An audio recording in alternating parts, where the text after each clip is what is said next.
Shalom, shalom. Welcome once again to our midweek MIDrash.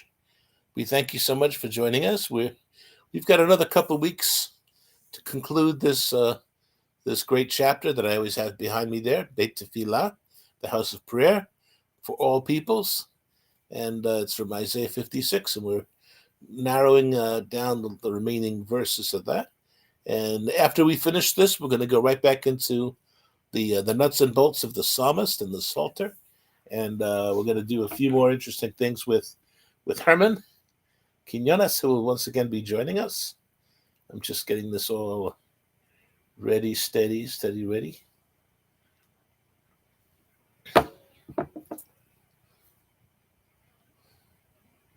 Okay. All right. Making sure everything's tove. There we go. All right. So once again, we were so appreciative that you would join us.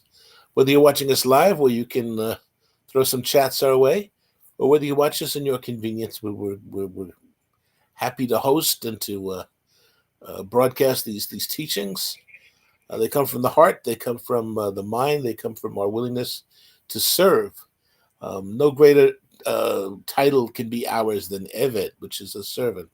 We have to learn to serve each other. The word says, and I remember an old song we used to sing, if you want to be great in the kingdom of Yah, we have to learn to serve each other. Learn to be a servant of all. And again, that's those who are lovable and also those who are not so lovable. We have to learn sometimes the hard way that we put ourselves in the position of serving the Most High.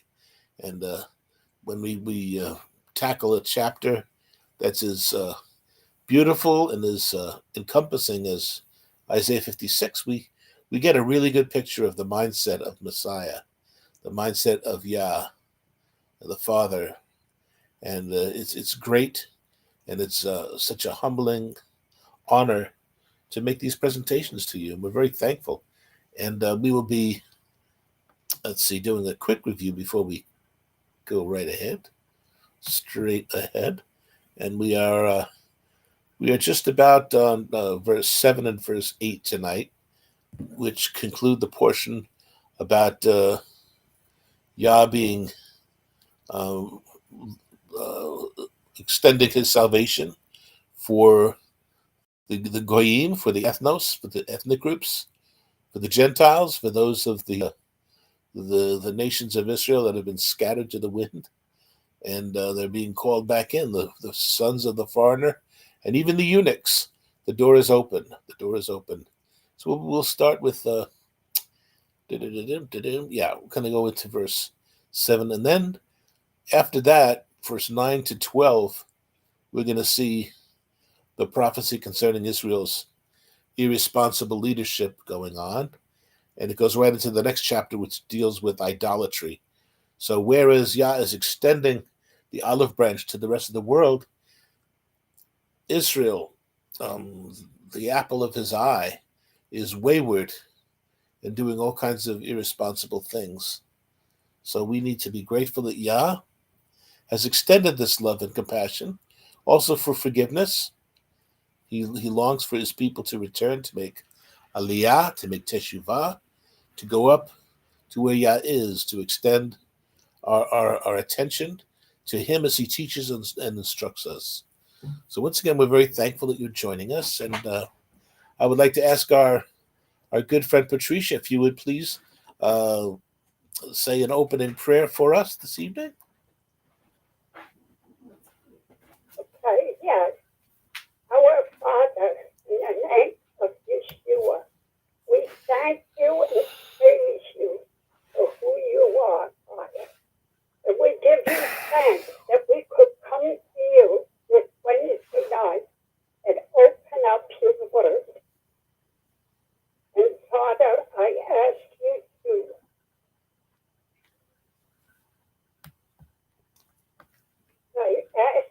to keep your eye on Gilbert, and I pray that he's okay, Father. In Yeshua's name, I pray. Amen. Amen. Baruch Hashem. And we're going to go into primarily that verse 8, but I just want to touch on one thing I neglected to get into details regarding the. Let me just read verse 7, when he's talking about to whom the olive branch is being extended, and that we as wild branches and natural branches are grafted in and are growing naturally from the olive tree, and that it's the root that supports the branches. The branches don't support the root. And even them I will bring, verse 7, even them I will bring to my kadosh har, my holy mountain, my holy set apart, distinct mountain. And where is the mountain? The Mitzion. Ki Mitzion de'tzeh Torah udvar Yahuwah me Yerushalayim. For from Zion shall go forth the Torah, and the word of Yahweh from Yerushalayim. And again, the idea is being faithful to Yah in his covenant, in his Berit Olam, his eternal covenants. I will bring them to my holy mountain, and I will make them joyful in my Beit Tefillah. Okay, so there we go, the house of prayer. So as I bring them in, I will make them joyful. I will give them simcha. And when they arrive in my house of prayer, and the house is the Beit HaMikdash, which is the temple is always referred to as the Beit or the Bayit, different pronunciations as that term is used. But it's a house, and that house is our home, the place where we seek to dwell. Okay? How lovely are thy tents, O Jacob, thy dwelling places, O Israel. And to dwell, how I long to dwell in the house of prayer, in the house of interaction, of communication. And then it goes on to say, those who are welcome in, their burnt offerings and their sacrifices will be accepted on my altar. For my house, again, shall be called a Beit Tefillah for all the ethnos, all the ethnic groups, for all the peoples. Amim. Okay? So for all the peoples, all the ethnic groups are welcome. See, the term for nations here is not goyim, which is usually the term that's used, but it's amim, it's peoples, a house of prayer for the peoples. That's where peoples are welcome, and it implies an intimate interaction and relationship. You're going to come to my house. I'm going to welcome you. I'm going to make you a nice meal. You're going to sit. You're going to relax. You can have lively conversation. You're going to learn a thing or two. And again, towards the end of the previous verses, everyone who keeps from defiling my Sabbath and holds fast to my Berit, my covenant, even them I will bring to my Har Kadosh, my Kadosh Har, the holy mountain, the place of revelation, the place of communication, and how wonderful it is. But the point I wanted to make that I neglected to really give any specifics was the fact that we are welcome to offer our burnt offerings and sacrifices to Yah. Okay, and that's all well and good, but Messiah offered the final sacrifice. So what are we talking about? Well, in the days of Yeshayahu, Isaiah, the offerings were still made on the temple was still standing, the Kohanim, the priests, were still making the offerings on the altar, etc., etc. So they're burnt offerings. And the word for the burnt offerings is the olah, which is the ascending sacrifice. Because they're all burnt offerings, essentially. They're all offered on the altar. But strangely enough, that's the way that's translated, burnt offerings. But it's the olah. It is the ascending offering. Their ascending offerings and their sacrifices will be accepted on my altar. The altar in the Brit Hadashah is the old rugged cross, if you will. It is the tree of sacrifice. Okay, that's where we go, where we bow the knee, where we come for true teshuvah, where Messiah offered up himself. Okay, and I wanted to look at the idea of sacrifice in the Brit Hadashah, in the New Covenant, that even while the temple was still standing, offerings were still being made by the believers also. So, but what does it mean to make sacrifice? And again, the Greek word is thusia, Okay, Thuseya.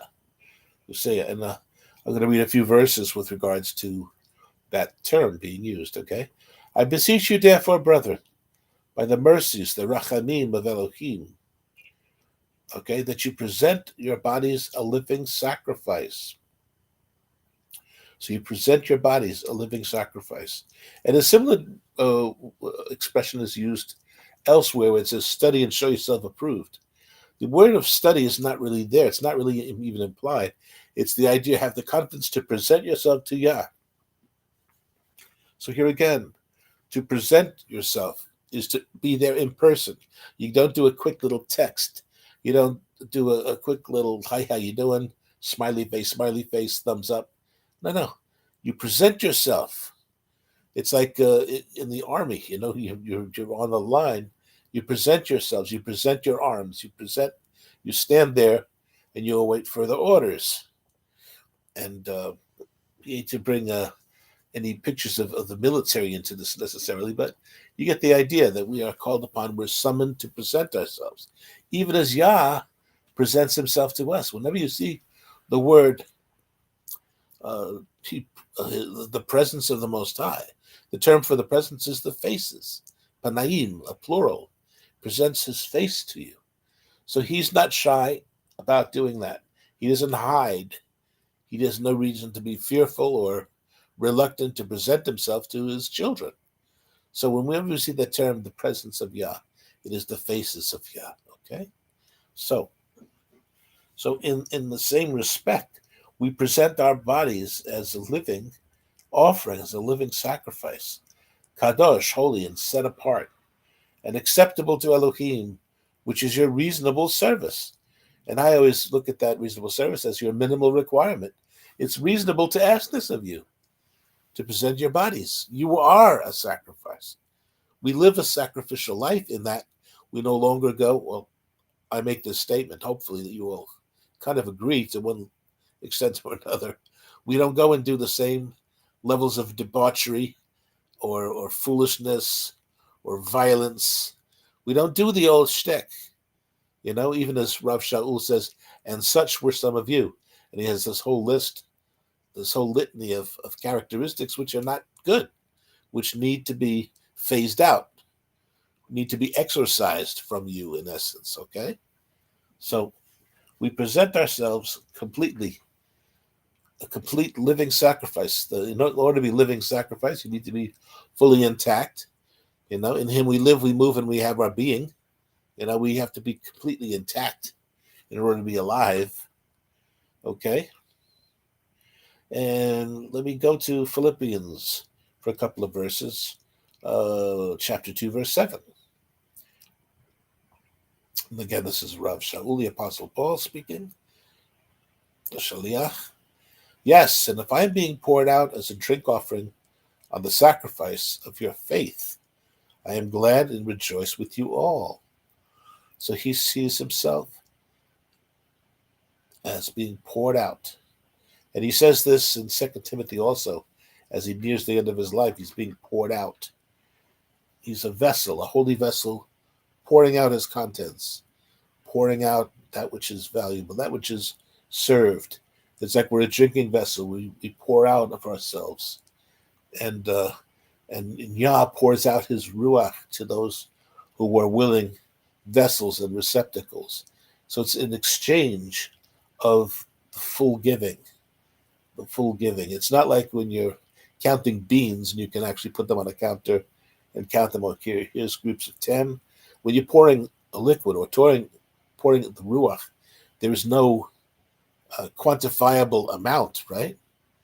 And just like when Moshe was leading the people, his father-in-law insisted that, you know what, let's break down the leadership. You have some people who deal with this, and you deal with the serious issues, okay? And so it says that Moshe gave of the ruach that was in him. So with the ruach is an amazing thing, the spirit of the Most High. You can give of the spirit in equal measure, and you're not lacking. So it's as if you are pouring it out, and you're being filled. You're pouring it out, and you're being filled. That's how we are to conduct our lives. We are to be filled with ruach, not of alcohol, lest we should fall into imbecility and foolish behavior.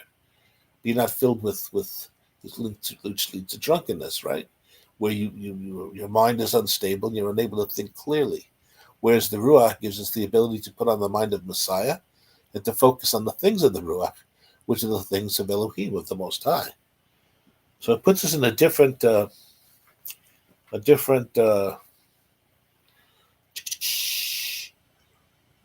reality, really, when you think about it, without trying to sound pretentious.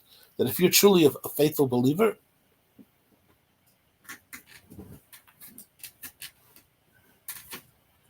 and trust explicitly and implicitly the word of the Most High, we are no longer thinking on the same plane of existence and wisdom and knowledge and understanding than the rest of the world, which is not motivated or generated to do that.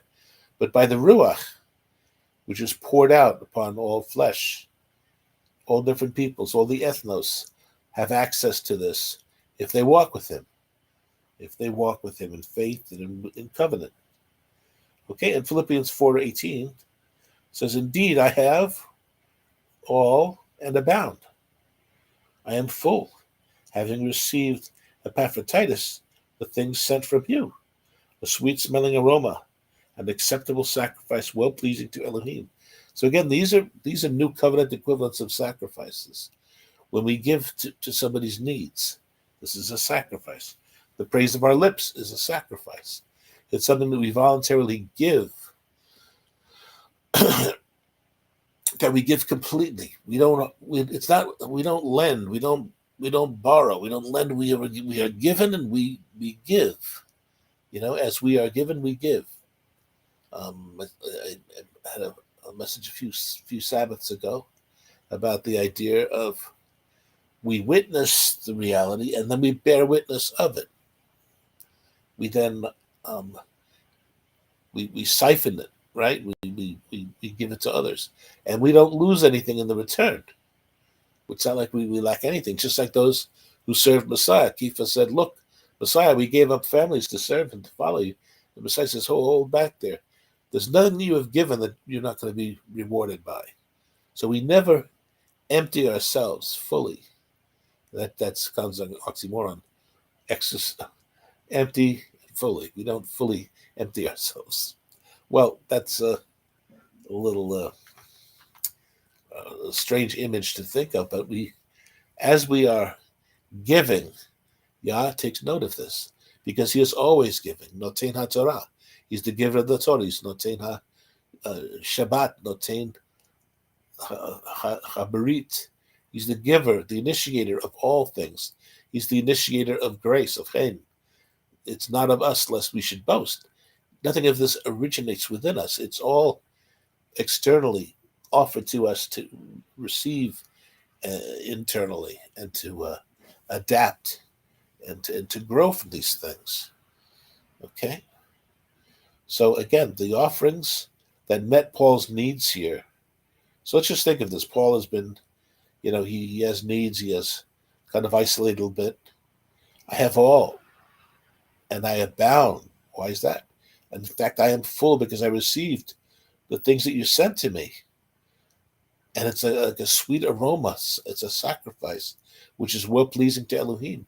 So Yah is giving you the spotlight in that you met my needs, and I'm grateful for that.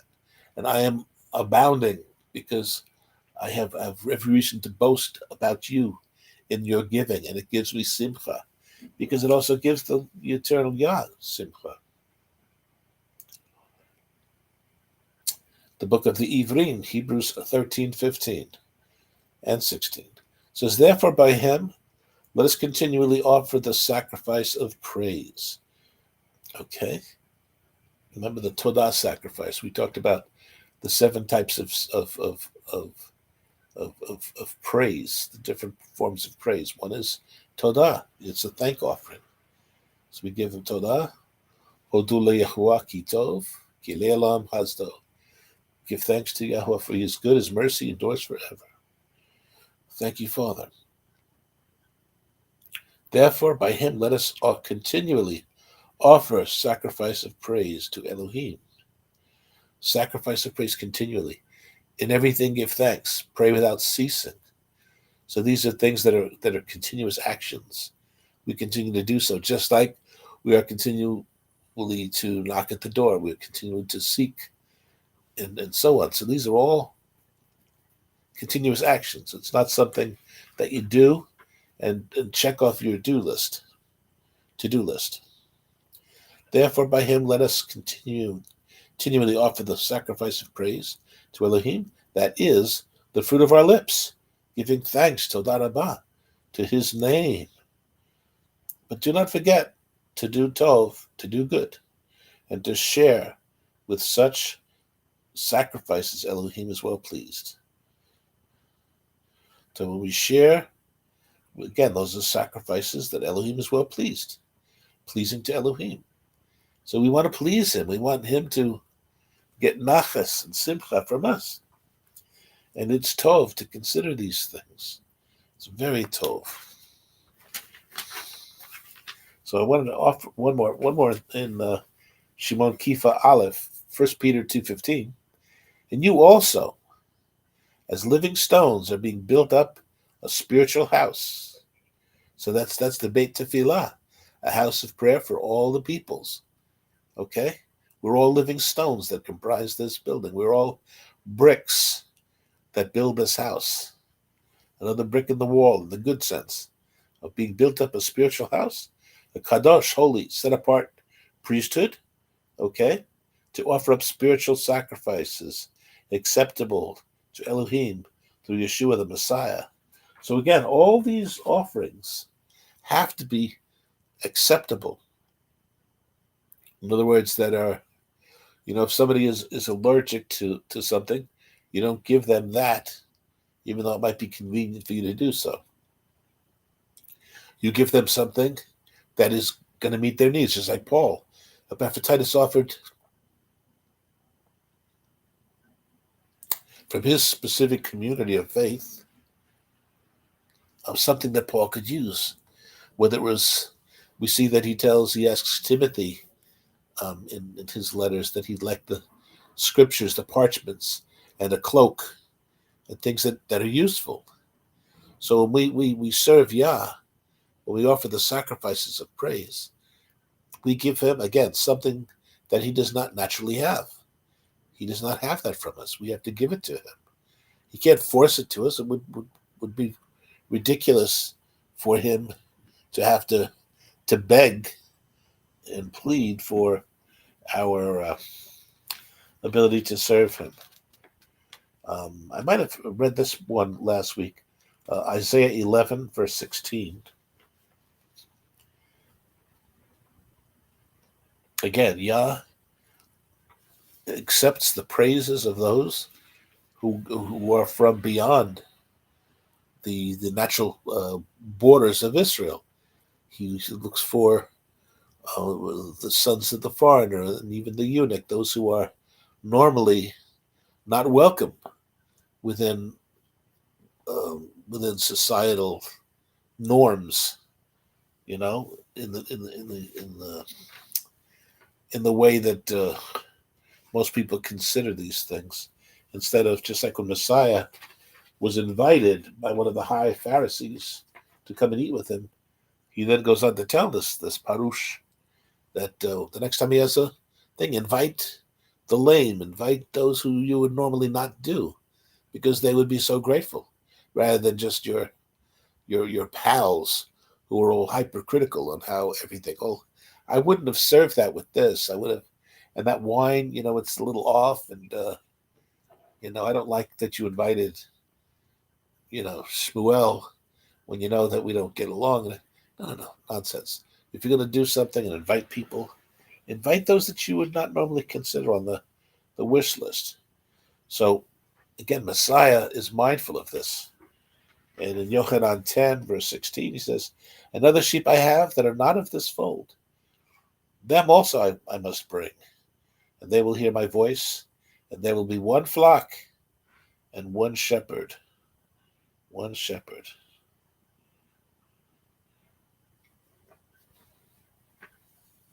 we see this in verse 8 here. Yahuwah Elohim, or it's actually Adon, Yahuwah, who gathers the outcasts of Israel, okay, says, yet I will gather to him others besides those who are gathered to him. In other words, extending the border, extending the invitation. And that's what Yah does. He sees that there are those who are not of the natural branches, who in many ways are righteousness exceeds that of the natural. Messiah was often marveled. Says, look what this person is doing. He's showing more faith than any of you combined. And he grew up in ignorance, but he has a natural inclination to hear from Yah and to join himself to Yah and no longer be a stranger, no longer be a foreigner. So Yahuwah who gathers the outcast of Israel. And again, remember the northern tribes, which were referred to as Ephraim, have been scattered by Assyria throughout all the nations, and to the point where they've lost their identity. They've become other peoples. But they're being called back even to this day. So we are the Israel of Yah. And Israel and Yehudim are not synonymous. It's like saying all tuna are fish, but not all fish are tuna. So the thing with the northern tribes being Israel and the southern tribes, southern two nations of Yehuda, after even seeing the example of the bad example of the way Israel was behaving, that they would disconnected from the land, they were evicted from the land, and again sifted through the nations through Assyria. Okay, so Judah saw that, and yet they continued in their ways, and before long, Babylon came a calling. But in Babylonian captivity, they were able to maintain their identity to a large extent, even though there's a lot of adaptation of pagan stuff, which we see in some of the rabbinic tradings, including the post-exilic time where all the months have names. That wasn't so. In the biblical sense, you have Aviv, the first month of the year in the spring, and then you have them 1 through 12. The rest of the months are numbered as they are, because we see that the pagan names are often not accurate either. And Julius Caesar went about trying to create a calendar that would be accurate and such. And as it turned out, there was this 1 year that was like 2 years worth of time before they can square it off. And again, as I think I've said this before, that when we reach the months September, October, November, December, we understand them as the 9th, 10th, 11th, and 12th months. But when you look at the names, Sept is 7, Oct is 8, Nov is 9, and Des is 10. So there are 2 months that needed to be shoved before them in order to be at the right places. So, I like the biblical declaration of these dates because they make sense. So we continue. Isaiah 60:3-5 says, "The goyim, the nations, shall come to your light, and the kings to your brightness of your rising. Lift up your eyes all around and see. Your sons shall come from afar, and your daughters shall be nursed at your side. Then you shall see and become radiant, and your heart shall swell with joy, because the abundance of the sea shall be turned to you, and the wealth of the goyim shall come to you." So here we see that turning taking place. Okay, shall come to your light, and the rulers among the nations to the brightness of your rising.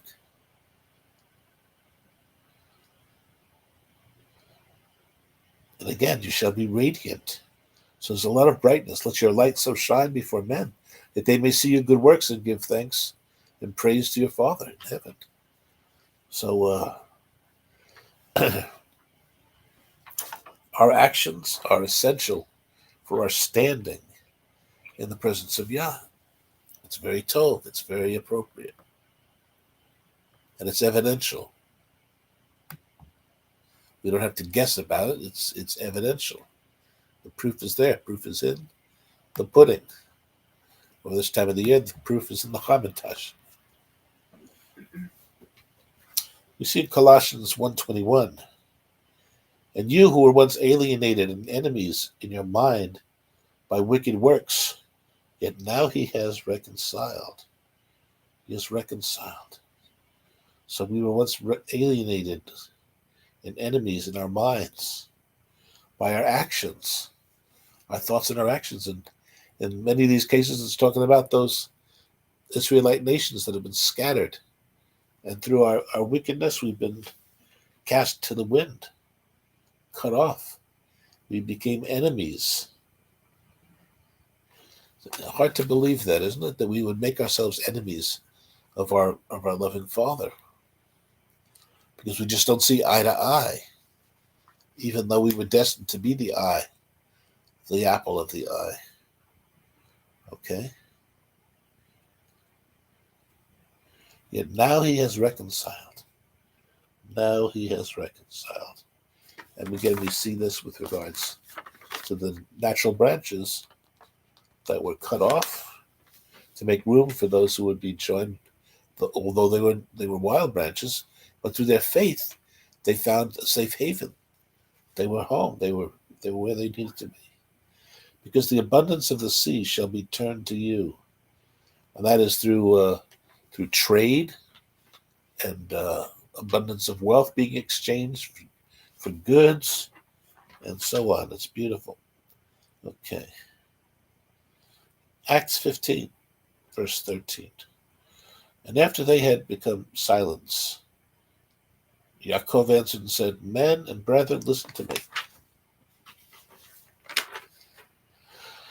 Shimon Kifa, Simon Peter has declared how Elohim at first visited the Goyim to take out of them, a people, an ethnos, at first visited the ethnic groups to take out of them, where we get the term Exodus from. Elohim at first visited the ethnic groups to take out of them a people for his name. And with this, the words of the Nevi'im, the prophets, agree, just as it is written. And he quotes Amos 9, 11, and 12. After this, I will return and rebuild a tabernacle, literally the sukkah of David, which has fallen down. And I will rebuild its ruins, and I will set it up, so that the rest of mankind may seek Yahuwah, even the ethnic groups who are called by my name, says Yahuwah, who does all these things. Okay, he does all these things.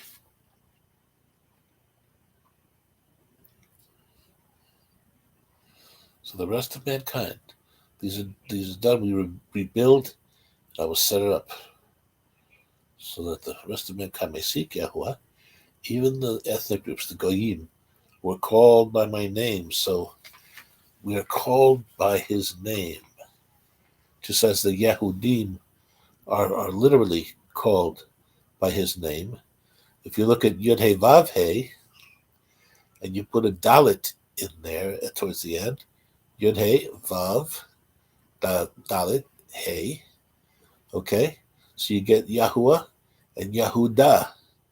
Okay, you have the name of the Jewish people are named after Yah, and the Dalit represents the door. And through the salvation is of the Yehudim, salvation is of the Jews. So the doorway present from the Yehudim, who even though they went into captivity, they remained their identity, and they remained faithful to Yah, to one measure to another. Not perfect, but Mashiach came to set the record straight and to set the example as perfect, as it was designed to be. So that's a good reminder, a very, very good reminder. Okay, called by my name. So again, we are people called by his name, called by his authority, yes, called by his teachings, but by my name. We are called by his name, Yahuwah, Yehudah, the Yehudim. The Jews are literally called after his name. And through that Dalit of Yehudah, we all have access. We all have that permanent grafting. It's really an amazing thing. Not too many people think of these things, unfortunately. It says Yahuwah who does all these things. Known to Elohim from eternity are all his works. Okay. It says Yahuwah who makes these things known from of old. From of old is the eternity, the Olam. Okay, he makes all these things from eternity. Therefore I judge that we should not trouble those from among the ethnos, from the peoples, who are turning to Elohim. But that we write to them, abstain from things polluted by idols, any form of idolatry, and that goes today, not just among the goyim or the ethnic groups in their diversity, but also the Yehudim. These are all given that the Yehudim do not do. But this is to extend to those who culturally are new. But the number one thing you need to do to show that you've made true teshuvah is to get rid of the idols. Get rid of the things that distract from a focus of Yah, that we don't conflict or misrepresent his truth. Okay? So we abstain from things polluted by idols, from sexual immorality, which is fornication. In fact, the Greek word is porneias, where we get fornication from. Okay? From pornography, from things strangled, and from blood. Okay, these two things. To eat from an animal that's been strangled, you can't do, because the idea of eating the flesh, we have to pour out the blood. You have to pour the blood out. You have to cut the throat, let the blood pour out. To come upon an animal that's kosher, otherwise, that died from strangulation, the blood coagulated within and is no longer fit for consumption. So that's two things: from things strangled and from blood. From blood, meaning we don't eat the blood, we pour the blood onto the ground. Also, a woman during their menstrual cycle should not have relations. In fact, that's I'd have to look up the verse, but it's compared with being a harlot. Both are on the equal level, and I don't think enough women are being taught and men being taught these cultural, not so much cultural, but hygiene things, that we don't do certain things which are just health. As far as our health is concerned, we don't do these things. So, from things strangled and from blood. So these represent 4 purity measures that are internal and external. Okay, they come from an inner conviction to do these external things. I'm not going to. I'm going to abstain from being polluted by idols, from pornography and sexual immorality, from things strangled, and from blood. Okay, these are 4 purity measures that the goyim and the ethnos should be doing. These are the 4 things that should be observed by those who are coming into the synagogues, coming into the Beit, the temple, right? There has to be a conversion that takes place. And yet there are a lot of Christians who have their steak bloody rare. They have relations during the menstrual cycles. They engage in a little things of pornography. They have their sports teams is the most important thing, or their musicians or whatever, are the top priority, top tier interest, and have no concern on the way that the animal that they insist on consuming has been slaughtered. So all those four things which Yaakov declared before the assembly in Acts 15 in order to allow and accommodate the Gentiles are not being observed. So that's a little bit frustrating. All these concessions that were made to accommodate the Yehudim, the Goyim and the Ethnos, are being ignored. It's like, with the whole thing of invaders. They want to come here and bring their culture, their modus operandi with them, from the countries that they're fleeing from, and try to develop into a mini state that they left instead of assimilation. We assimilate to who Yah is. That's an assimilation. We need to do what he wants us to do in order to be set apart and distinct.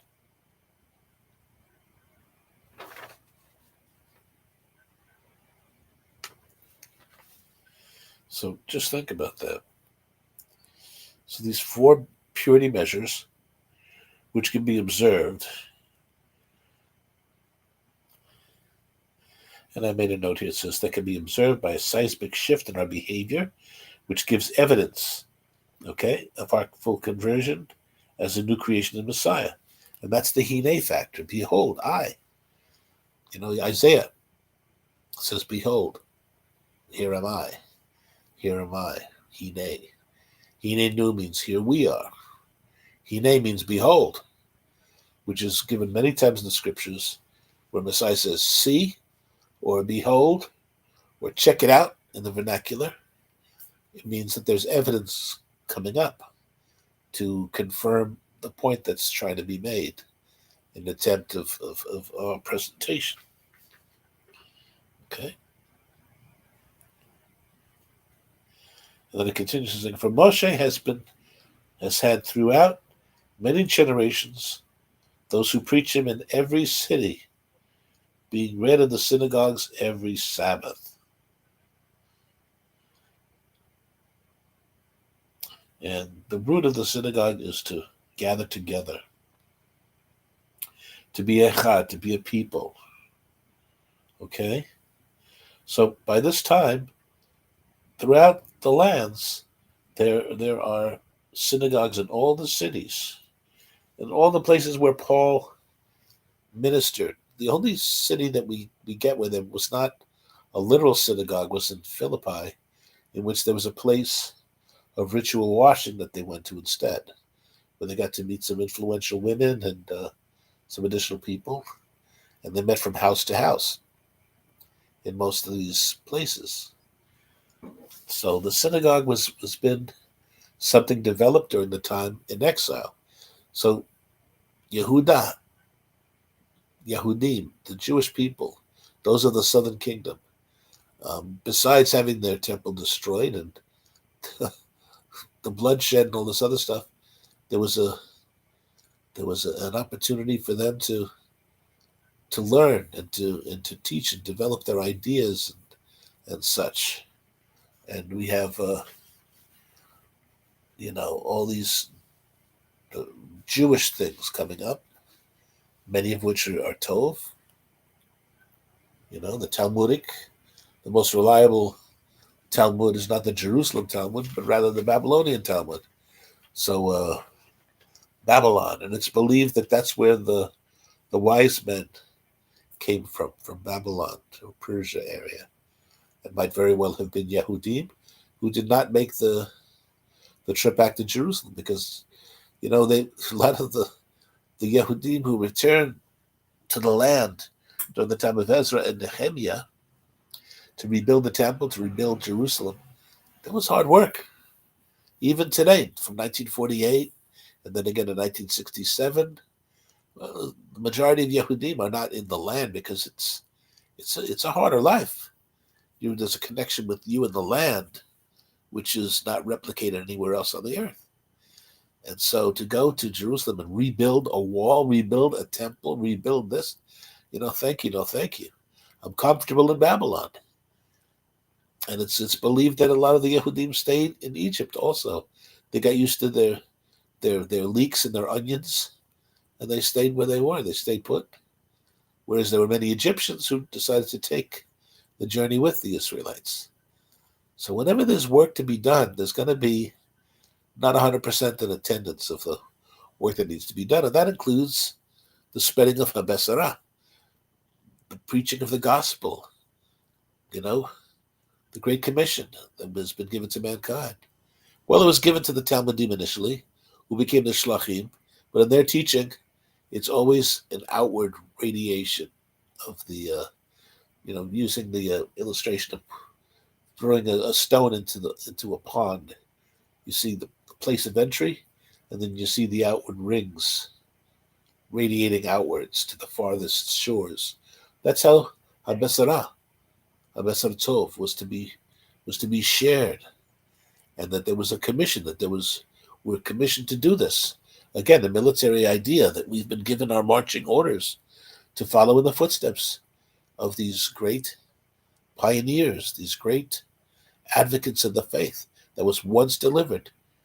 And we need to hold on to that thought, that idea, because it is unique of all the peoples. So again, due to their genuine conviction, they will never pollute the Sabbath, but rather agree to the terms of the covenants, covenant signs, and join the people of Yah, the Israel of Elohim. So again, they would meet in these synagogues, and they were often referred to as proselytes at the gate. And where did they get that idea from? Well, remember the commandment about the Sabbath. Neither you nor your son nor your daughter shall do any work on the Sabbath, nor it finally gets to the stranger within your gate. Well, number one, how many strangers do we have within our gate? We can have some strangers walking outside past our gate, but the implication is that these are non-Israelites who dwell with us, who have been welcomed to come and to stay with us, sojourners who come to the land to join us, just like when we studied the book of Esther last week, that because of the success that the Yehudim had been granted in victory over Haman and all of these bad things, they had people who wanted to become like them, to be converted physically and spiritually, even as the book of Ruth. Remember how Ruth offers herself to her mother-in-law. I will go wherever you go. Nothing but death is going to separate us.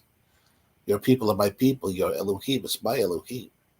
So a lot of people in this age of Christianity, so to speak, they want to have the God, if pardon the expression, of the Jews, but they don't want to have the people.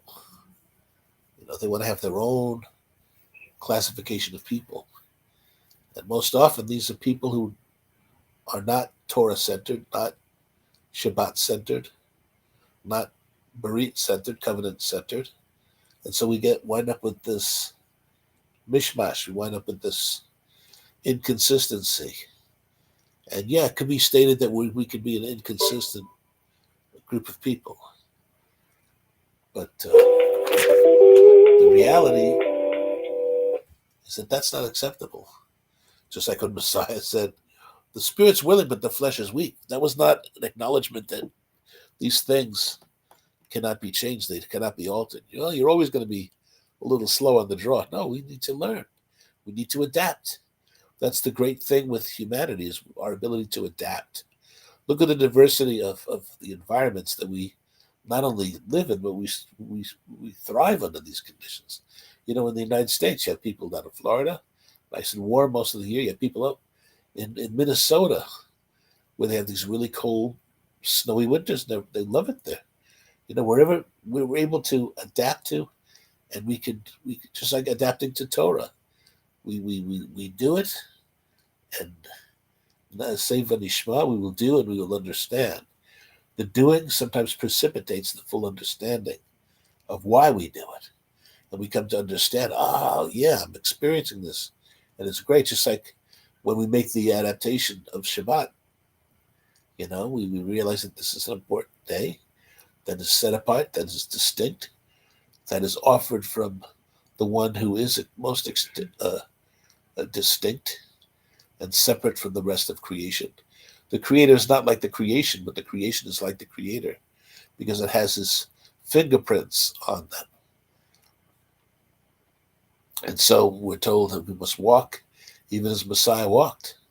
We see that Messiah entered the synagogue on the Shabbat, as was his custom. That was his everyday situation. That was his halakha, which is the word that means his walk, but also the way of life. The way of life is the halakha. And the way of life is Torah, is instruction that guides us, the paths of righteousness, the derech emunah, the path of faith. And under all these layers, faith is essential. Faith is absolutely essential. We cannot get on with our lives without having a measure of faith that grows, that increases in its influence, that we are able to adapt to these things, even if they're not fully realized before our eyes. We know that we walk by faith and not by sight. And if Yah be for us, who can be against us? It's so important for us to come to understand these things. And that's what we do here on our Wednesday evening. We try to keep it brief, relatively brief.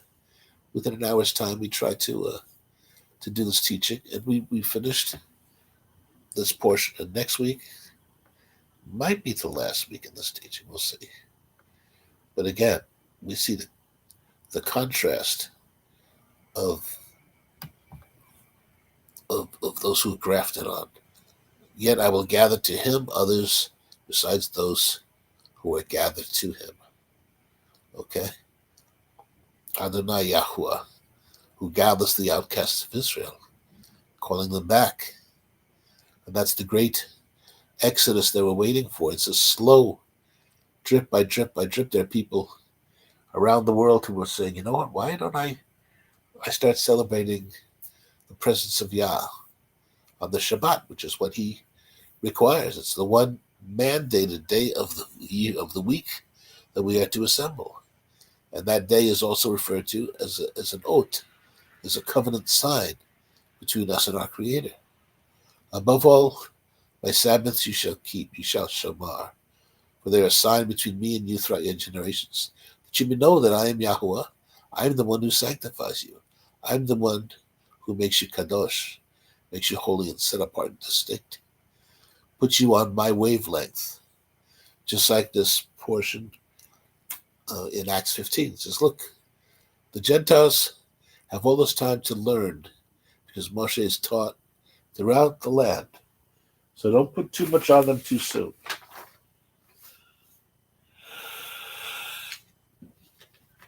For Moshe has had throughout many generations those who preach him in every city, being read in the synagogues every Sabbath. So one would normally say, well, how does that mean me? I'm a Gentile. Yeah, but you would, if you truly loved Yah, that's your church experience, so to speak.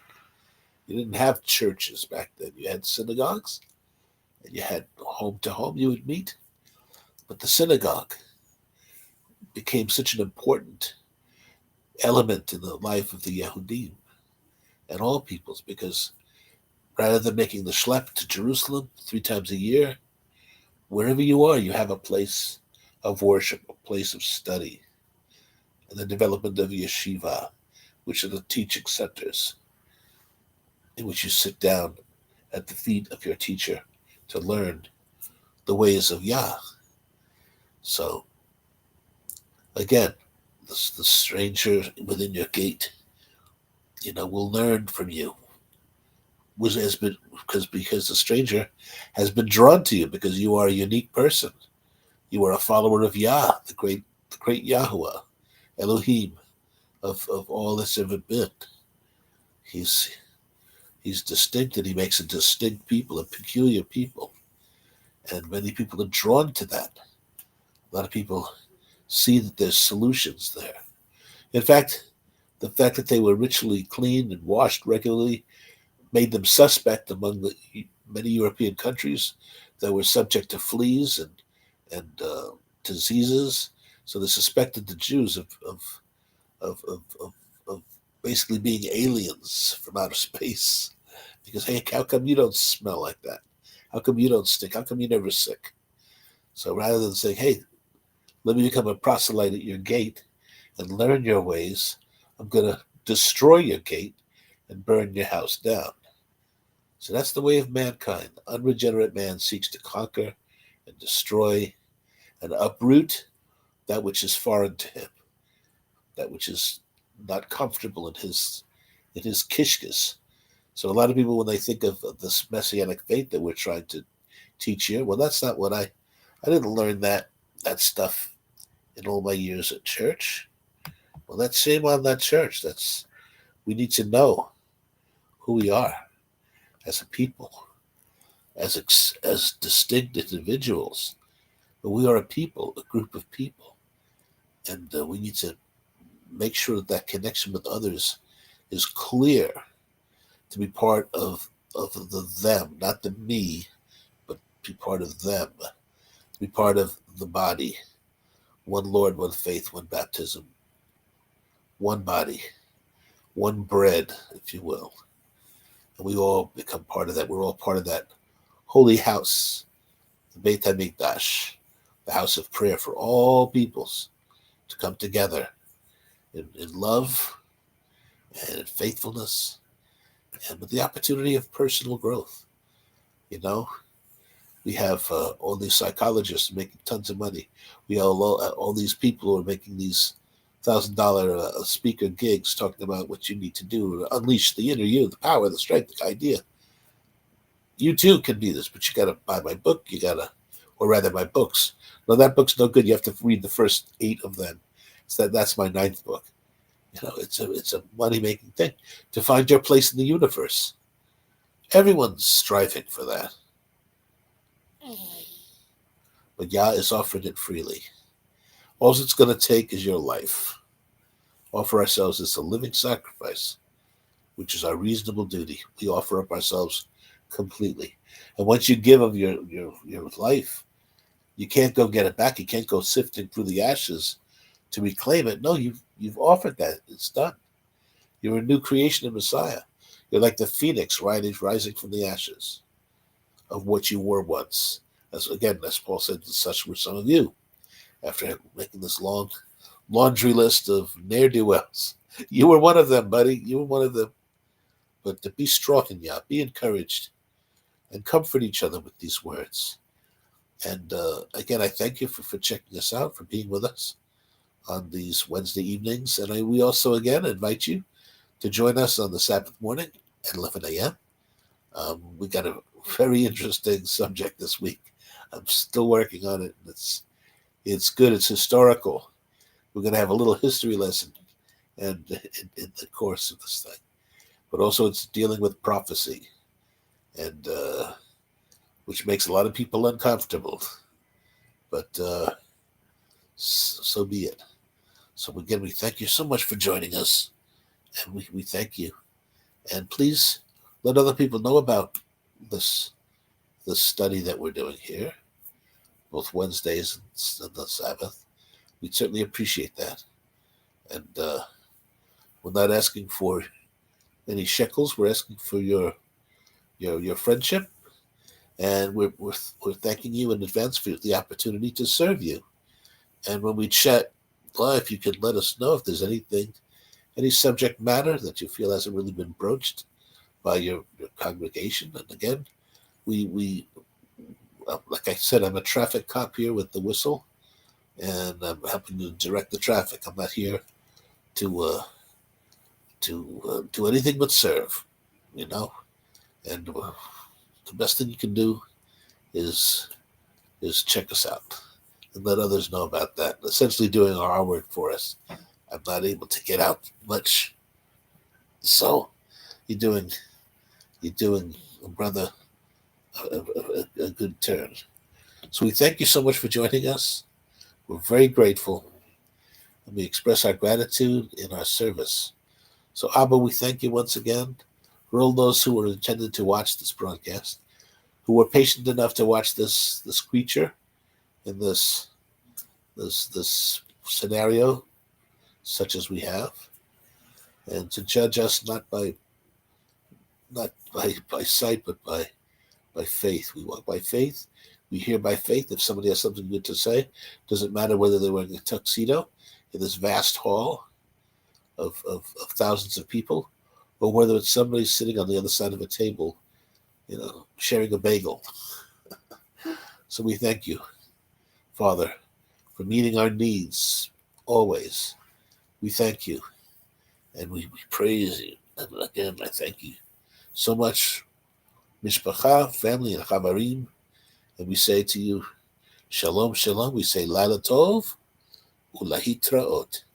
We say good night, and we will check you out a little further down the road. So be well, be strong, be encouraged, and be comforted, please.